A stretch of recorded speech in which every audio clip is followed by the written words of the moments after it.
أما بعد فإن خير الحديث كتاب الله وخير الهدي هدي محمد صلى الله عليه وآله وسلم وشر الأمور محدثاتها وكل محدثة بدعة وكل بدعة ضلالة وكل ضلالة في النار. أعوذ بالله السميع العليم من الشيطان الرجيم من همزه ونفخه ونفثه. بسم الله الرحمن الرحيم. يا أيها الذين آمنوا اتقوا الله حق تقاته ولا تموتن إلا وأنتم مسلمون.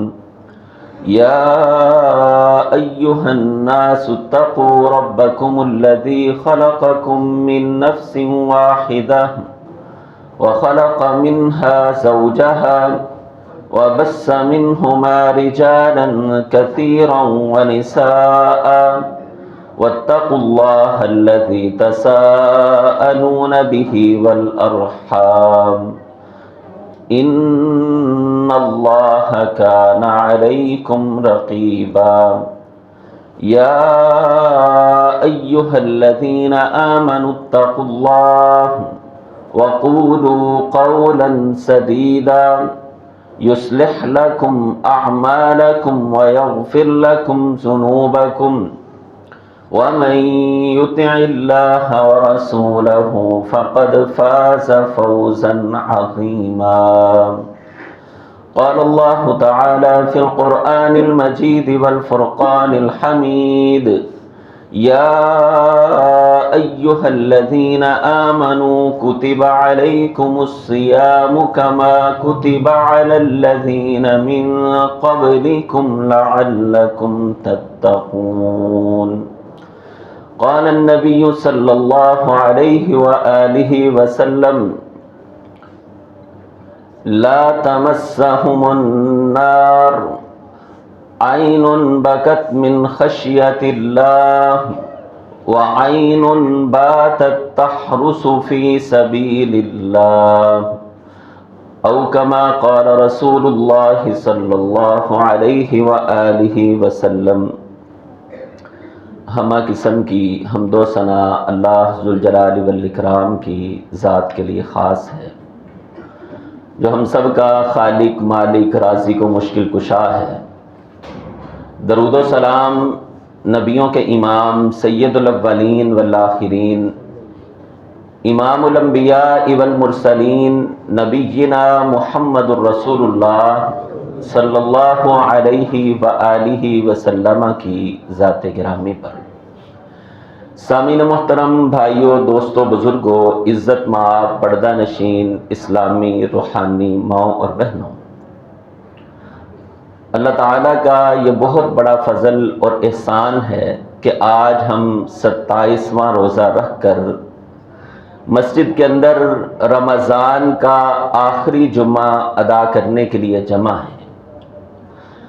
ابھی چند روز قبل یہ باتیں ہو رہی تھیں، رمضان آ رہا ہے، رمضان آ رہا ہے، اور اب یہ تذکرے ہو رہے ہیں رمضان جا رہا ہے، رمضان جا رہا ہے۔ خوش نصیب ہیں وہ لوگ جنہوں نے اس ماہ مقدس سے بھرپور طریقے سے فائدہ اٹھایا ہے۔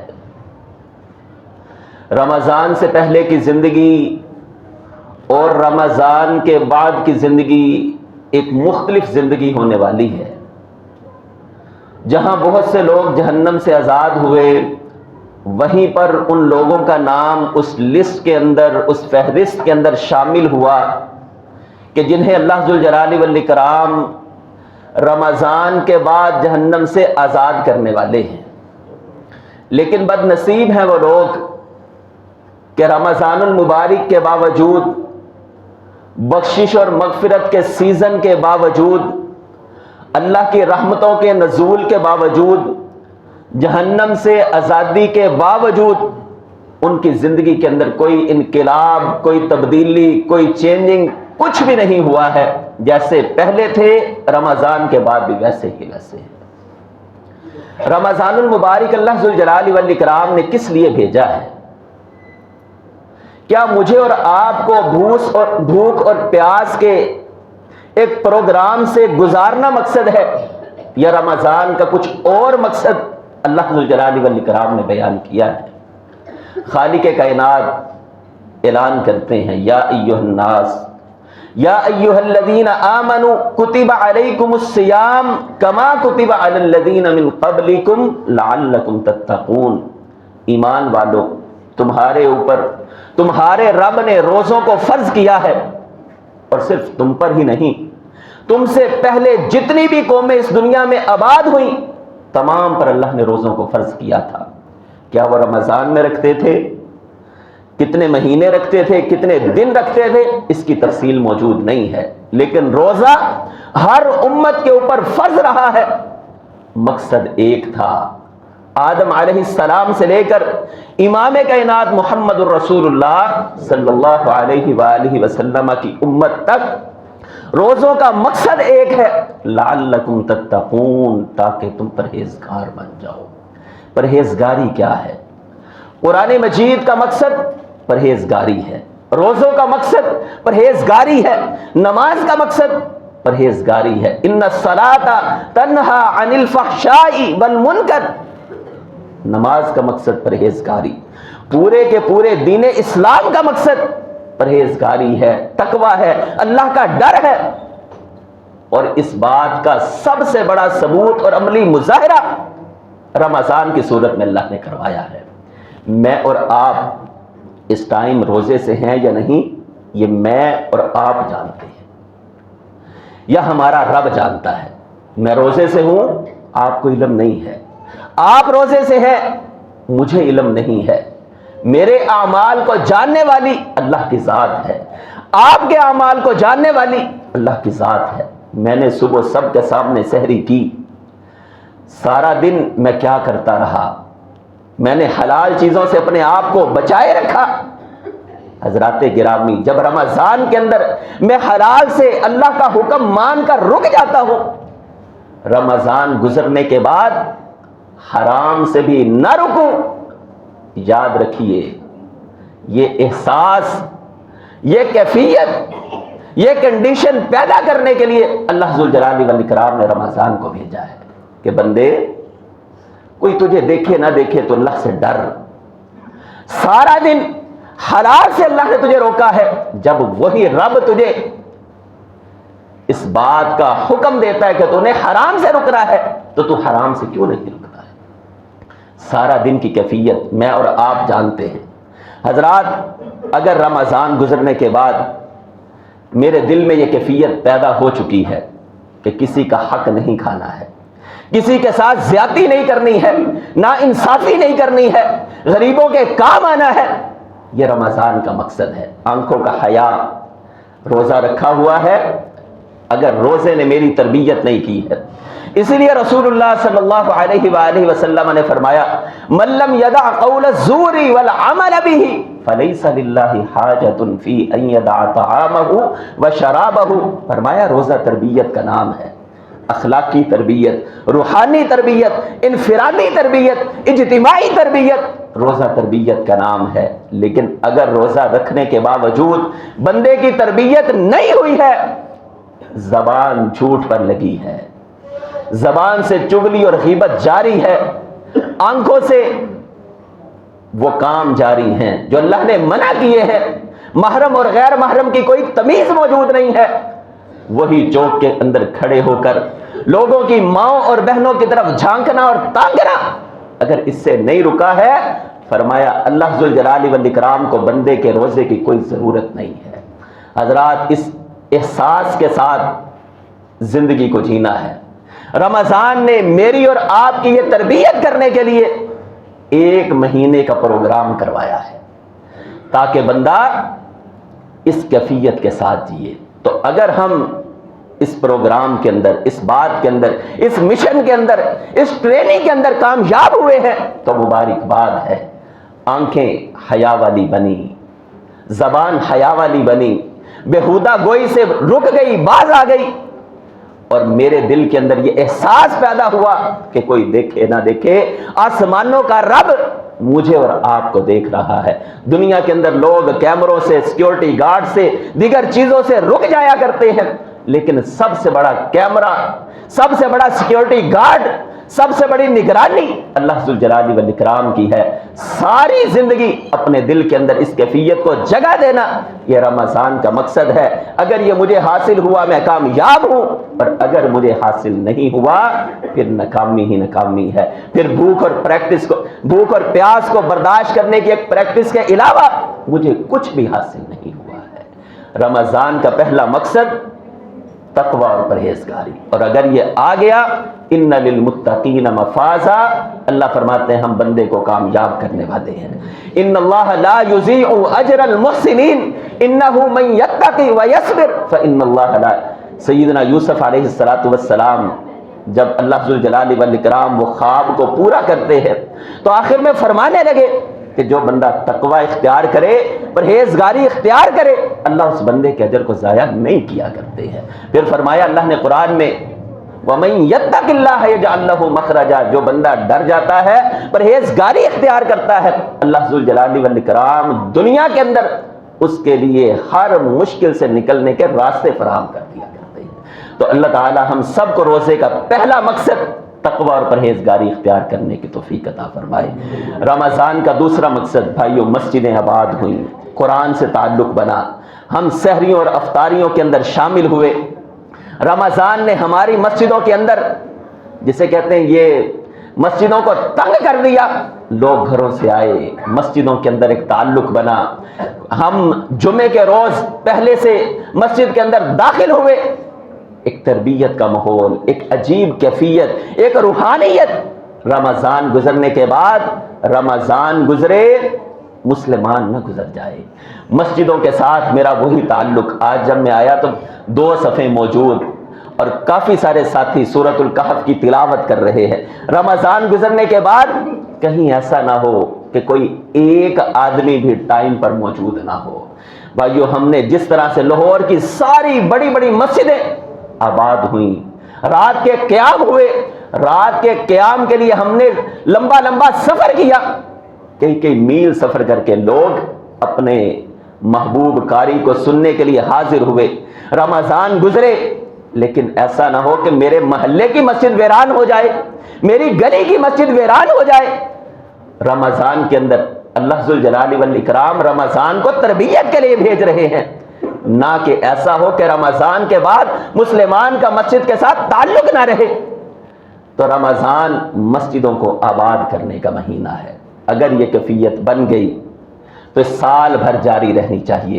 تیسری چیز جو رمضان کے اندر ہم نے کی، بہت بڑی تعداد کے اندر ملک پاکستان ایک غریب ملک ہونے کے باوجود، مسائل کا شکار ہونے کے باوجود، دنیا کے بڑے بڑے ممالک کی فہرست میں ابتدائی نمبروں کے اندر صدقہ و خیرات کرنے میں شامل ہے۔ بھائیو، یہ صدقہ و خیرات کا تعلق صرف رمضان کے ساتھ نہیں ہے، بلکہ غریبوں کے ساتھ ہمدردی، یتیموں کے سر پر دست شفقت، مساکین کے ساتھ تعاون پورا سال جاری رہنا چاہیے۔ اللہ تعالی ہمارے ان بھائیوں کو جزائے خیر عطا فرمائے جنہوں نے سحریاں جاگ جاگ کر لوگوں کو سحریاں کروائی۔ آج یہ ٹرینڈ ختم، لوگ کہتے ہیں ان سحریوں کا فائدہ کیا ہے، تم لوگ بڑے بڑے دسترخوان سے جاتے ہو افطاری کے ٹائم۔ بھائیو، یہ امت محمدیہ صلی اللہ علیہ وآلہ وسلم کی ایک خوبصورتی کہ رمضان کے روزے سحریوں کے اندر اکٹھا ہونا، ورنہ آپ یقین جانے بہت بڑی تعداد امت مسلمہ کی جو روزوں سے بھاگتی رہی، آج اسی بنیاد پر لوگوں نے روزے رکھے، افطاریاں کی، سینکڑوں کی تعداد کے اندر دسترخوان لگے۔ رمضان گزرنے کے بعد میں ساری زندگی غریبوں کے ساتھ، سال بھر غریبوں کے ساتھ تعاون نہ کروں، سوالیہ نشان ہے۔ جہاں میں صدقہ و خیرات میں آگے بڑھا رمضان گزرنے کے بعد، وہیں پر مجھے سال بھر غریبوں کے ساتھ تعاون کو جاری رکھنا ہے۔ رمضان تربیت کرنے کے لیے آیا۔ رمضان کی تربیت میں سے ایک اہم پہلو جہاد فی سبیل اللہ ہے۔ اللہ ذوالجلال والاکرام نے ایک ابتدائی معرکہ اس رمضان کے اندر کروایا، جسے غزوہ بدر کہا جاتا ہے۔ 17 رمضان المبارک اسلام کی پہلی جنگ 313 ایک طرف اور 1000 کا لشکر ایک طرف. اچھا یہ 313 بھی یہ چاہتے تھے غیر ان ذات الشوکتی تکون لکم، تم یہ چاہتے تھے لڑنا نہ پڑے، لیکن آسمانوں کا رب اس بات کو پسند کرتا تھا. لیحق الحق ویبطل الباطل ولو کرہ المجرمون، اللہ یہ دیکھنا چاہتے تھے حق کی بنیاد پر میدان میں کھڑا کون ہوتا ہے، اور جب مسلمان حق کی بنیاد پر کوئی چدراہٹ نہ ہو، کوئی وڈیرا پن نہ ہو، کوئی زمین کا جھگڑا نہ ہو، الہ کلمۃ اللہ کے لیے میدان میں کھڑا ہوتا ہے، اللہ ذوالجلال والاکرام آسمانوں سے مدد کو نازل کیا کرتے ہیں. بھائیو رمضان کا ایک اہم پہلو، اہم پوائنٹ، اہم کام، جہاں ہم نے روزے رکھے، غریبوں کے ساتھ تعاون کیا، وہیں پر غریبوں کے ساتھ جہاد کے میدان کے اندر کھڑا ہونا بھی ہے، مظلوموں کا ساتھ دینا بھی ہے. افسوس کا مقام ہے 2-3 دن کے بعد ہم عید منانے والے ہیں. ہم درزیوں کے پاس جا کر، ٹیلر کے پاس جا کر اپنے کپڑے سلوا رہے ہیں. کہیں غزہ کے مسلمانوں کو بھی تو ایک نظر اپنے ذہن میں رکھیے. تصور میں تو لائیے 2 سال گزر گئے، ہسپتال نہیں ہیں، زندہ بندے زخمی حالت میں پڑے ہیں، خون روکنے کے لیے پٹی موجود نہیں ہے، کفن موجود نہیں ہے. ہم امت، اللہ کے رسول صلی اللہ علیہ وسلم فرماتے ہیں مسلمان تو ایک جسم کی مانند ہوا کرتا ہے، ایک حصے میں کانٹا چبھے پورا جسم تکلیف محسوس کیا کرتا ہے. رمضان گزرا، کیا مجھے غزہ کے مظلوموں کے اس درد نے، تکلیف نے، آہوں نے، سسکیوں نے، ماؤں کے رونے نے، ان کے آنچلوں کے پھٹنے نے، ہندو اسرائیلی فوجیوں کے قدموں کے اندر ان کے آنچلوں کے گرنے نے، کیا مجھے جھنجھوڑا ہے کہ نہیں جھوڑا؟ میری دعاؤں کے اندر یہ ہاتھ اٹھے ہوں، یہ دعا شامل ہوئی ہو، یا اللہ غزہ کے مظلوم مسلمانوں کی مدد فرما. ہم کس منہ سے عید منا رہے ہیں؟ پوری دنیا کے مسلمان بھائیوں، یہ عید حقیقت میں عید نہیں ہے. امت کا ایک بازو، ایک حصہ غم کے اندر مبتلا، اور دوسری طرف عید مبارک. بلکہ اس عید کو سادگی کے ساتھ منائی. اللہ نے ویسے خوشی کا دن بنایا، مسلمانوں کو عطا کیا، لیکن زندگی کے اندر جب مسلمانوں کی مائیں لٹ رہی ہوں، جوان کٹ رہے ہوں، بچیوں کی عصمت دری کی جا رہی ہو، مساجد محفوظ نہ ہو، قرآن محفوظ نہ ہو، پھر امت عید منا رہی ہو، سوالیہ نشان ہے. آج ہم نے رمضان کے اس مہینے کے اندر جو باقی ایام ہے، اللہ سے خصوصی طور پر دعائیں کرنی ہے. اللہ تو ہمارے ان مظلوم مسلمانوں کی مدد فرما، دنیا بھر کے مظلوموں کی مدد فرما. اللہ ہماری زندگی کے اندر اسرائیل کو نیست و نابود فرما اور امت کو کردار ادا کرنے کی توفیق عطا فرما. بھائیو دعائیں اس وقت کامیاب ہوا کرتی ہیں جب بندہ میدان کے اندر کھڑے ہو کر دعا کرتا ہے. دنیا میں سب سے زیادہ پاورفل دعا اگر کسی ہستی کی ہو سکتی تھی تو اللہ کے حبیب جناب محمد الرسول اللہ صلی اللہ علیہ وآلہ وسلم. اللہ کے حبیب بدر میں دعا کرتے، اللہ تو کافروں کو شکست دے دے، ناکام کر دے، نیست و نابود کر دے. آپ سے بڑی دعا کوئی نہیں ہے. احد کے میدان میں آپ دعا کرتے، اللہ کافروں کو تباہ کر دے.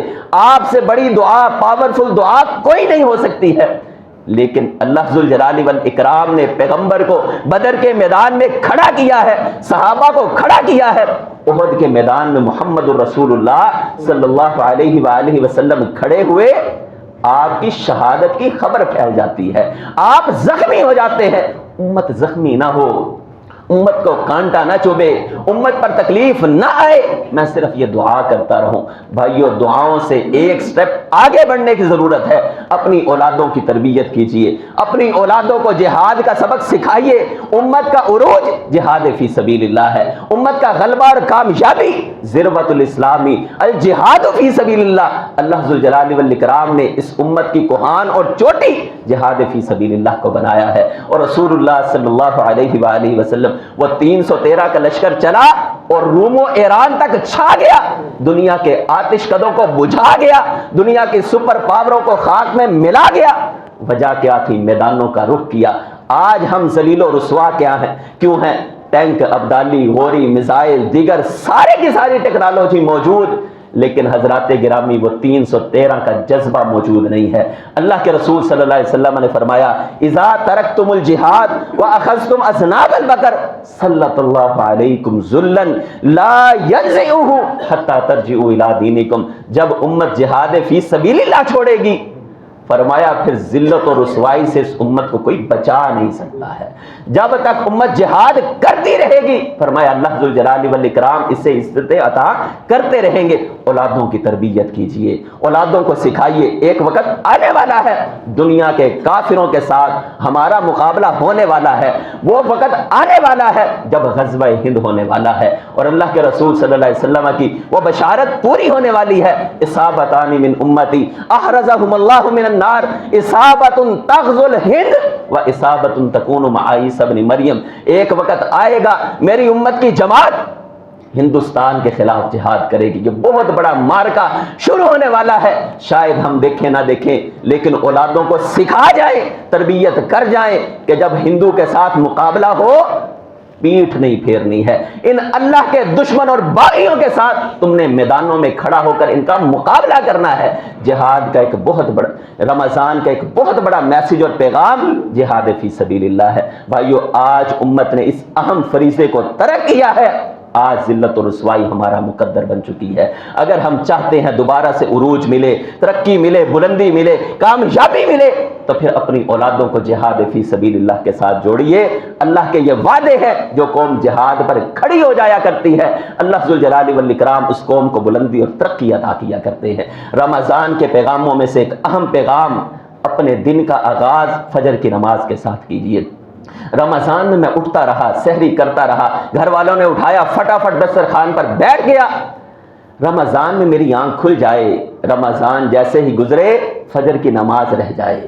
حضرات گرامی، کیا رمضان صرف سحری کا کھانا کھانے کا نام ہے، افطاری کا کھانا کھانے کا نام ہے؟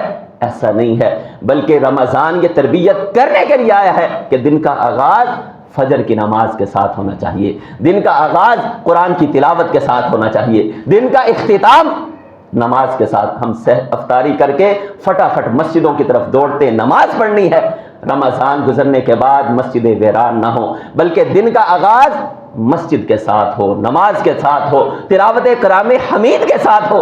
رمضان کے اندر ہم نے درس و دروس کو سنا، رمضان گزرنے کے بعد تربیت کے سیشن ہونے چاہیے، ایسے پروگرام ہونے چاہیے، ایسے دروس اور ایسی کلاسز کے اندر ہمیں شرکت کرنا چاہیے۔ اللہ تعالی ہم سب کو ان کاموں پر عمل کرنے کی توفیق عطا فرمائے، تقوی اختیار کرنے کی توفیق عطا فرمائے، صدقہ و خیرات کرنے کی توفیق عطا فرمائے، مساجد کے ساتھ اپنے تعلق کو مستحکم کرنے کی توفیق عطا فرمائے، غریبوں کے ساتھ ہمدردی اور شفقت کے جذبات پیدا کرنے کی توفیق عطا فرمائے۔